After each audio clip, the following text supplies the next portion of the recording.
یہ ایک بہت ہی جذباتی اور سبق آموز کہانی ہے جو آج کل بوجھ یا ماں باپ کی قدر کے عنوان سے مختلف صورتوں میں وائرل ہو رہی ہے۔ شہر کے ایک پوش علاقے میں اسلم اپنے خوبصورت بنگلے میں اپنی بیوی اور ایک ننھے بیٹے کے ساتھ ہنسی خوشی رہتا تھا۔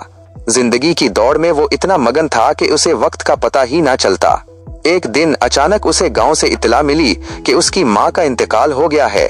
اسلم فوراً پہنچا اور تدفین کے بعد اپنے بوڑھے باپ بابا جی کو شہر اپنے ساتھ لے آیا۔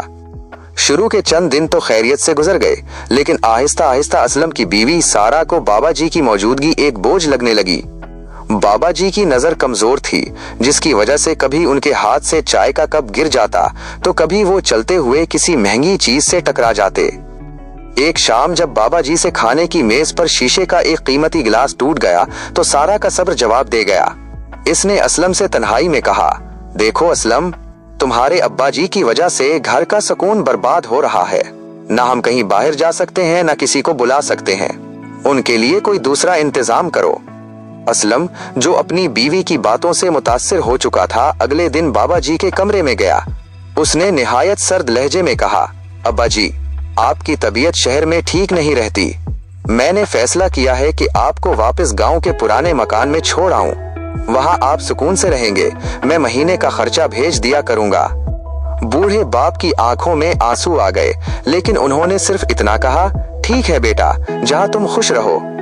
جانے سے پہلے بابا جی نے اپنی الماری سے ایک پرانا لکڑی کا چھوٹا سا صندوق نکالا اور اسلم کے سامنے رکھ دیا۔ اسلم نے حیرت سے پوچھا، یہ کیا ہے ابا جی؟ بابا جی نے دھیمی آواز میں کہا، بیٹا، تمہاری ماں کی وفات کے بعد میں نے سوچا تھا کہ یہ تمہیں تمہاری سالگرہ پر دوں گا، لیکن شاید اب وقت آ گیا ہے۔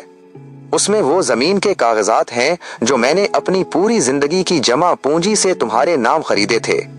میں نے سوچا تھا کہ جب تمہارا بیٹا بڑا ہوگا تو اسے اس بڑے شہر میں پریشانی نہ ہو، اس لیے میں نے شہر کے قریب ہی ایک قیمتی پلاٹ خرید لیا تھا۔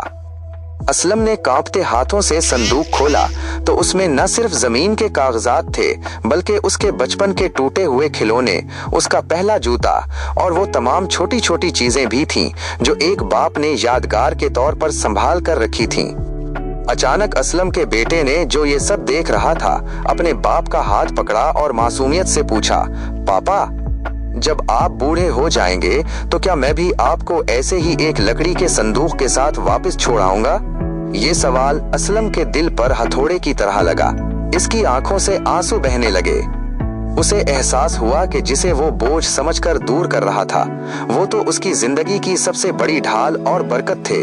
اس نے فوراً اپنے باپ کے قدموں میں گر کر معافی مانگی اور سارا نے بھی شرمندگی سے سر جھکا لیا۔